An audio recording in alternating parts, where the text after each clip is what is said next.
Welcome to 7C's Tutorial Center.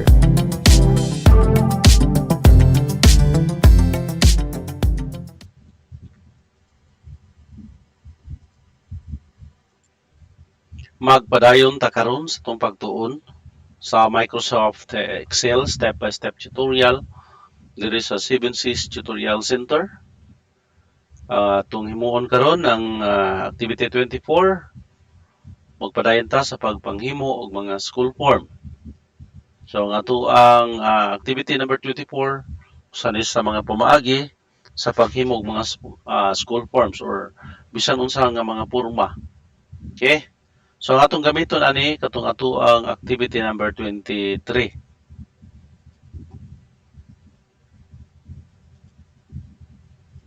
So mao ni ang ato ang activity number 23.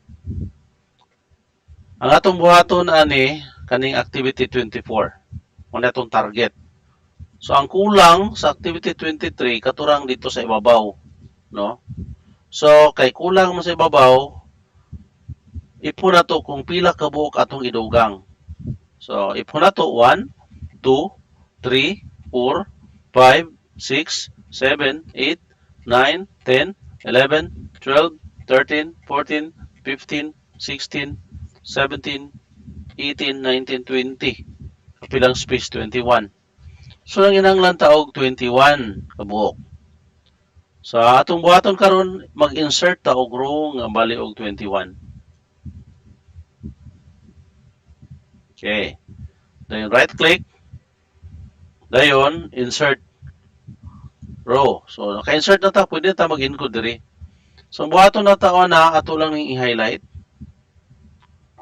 Dayon ato ni siyang i-merge across daan. Merge. Dayon across. Align lang nato na dito. Dayon ato na lang dayon ning ipang type ni Republika ng Pilipinas, ngani Republic of the Philippines, kagakana tanan-tanan. No, taman diri ato nang ipang type. So sa ako aron, ako na lang ning i-copy paste, no, kay di na ba ko speed typist. Dugay-dugay yung tani og inyo kung patypon ani. Bitaw. Okay, so assuming i-type na ko ning Republika ng Pilipinas kana tanan, kani pang type nato ni tanan hangtod nga moabot ta dinhi. Assuming lang ni copy. Ako lang ni paste diri. Kay pareha ra man ang ihapon og i-type. Okay. Sige, so type ang Republic of the Philippines. Ang Republika ng Pilipinas kani. Pagka mag-type ani, i-highlight ra dayon kay naka-merge across naman i-highlight lang ninyo ni siya tanan diri. Dayon center lang ninyo na. So, tagahanta mo sample anong LRN. Mamili po tagamay. Itong i-type.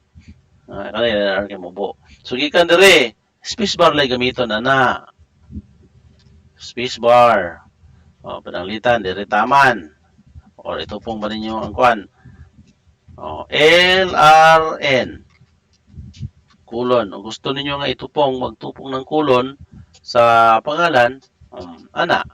Dayon, after aning kulon, putangan ninyo na og line kanira. Dire sa keyboard ko no? Kaning inyong hang kuan dire sa nitawag kani underscore. Niyo ra nang tuplukon. Tuplukon dayon kana. Another kaning pangalan, pananglitan kaning pangalan. So inyo haning i-type dire. So good morning Daplin. Okay, pangalan. Tayo, linyahan ninyo. Anak ra.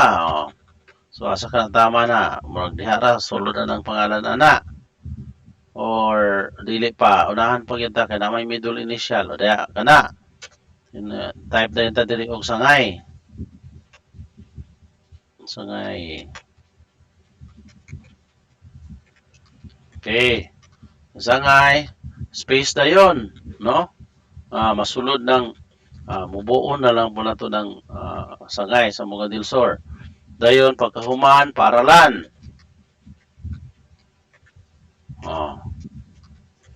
Okay, pagka sa paralan, okay, linya dayon. Ano? So, kung mag-adjust mo, kay mubura, pananglitan, mag-adjust mo kani mubo raman kataas kay pangalan niya di na masulod mubo na kay school. Adyasan na lang ninyo ni dinhi pangalan. Okay, pangalan. So kani pong linya dire adyasan na lang po dayon ninyo ni. Okay, diha. Dayon nalitan gusto niyo dugangan ninyo kay taas-taas ang ngalan ng eskwelahan. O kana masulod na. Dayon diri po sa ubos kung wala na tungod kani itungod man ninyo ni dire ani. So aron matungod dire space bar lang dayon. O, nasulod na. Tungod na. O, hasta ning diring school, tungod na. Dayon, o, kari diri, parent guardian. Parent guardian. Pangalan sa parent ini. Then tirahan, hanap buhay. Okay na siya. Dayon, ang diri sa ubos, wala pa man yung center, o, kani center tani. No? Highlight, dayon is-center tana. So, nanaon ra pagbuhat ang atuhang activity number 24. So, ang hinaut ko nga namin nakatunan aning atong activity number 24 kay sumpay ra man niya sa atuhang activity number 23. O hangtod sa sunod natong higayon no sa atong tutorial diri sa 7Cs Tutorial Center. Daghan kayong salamat.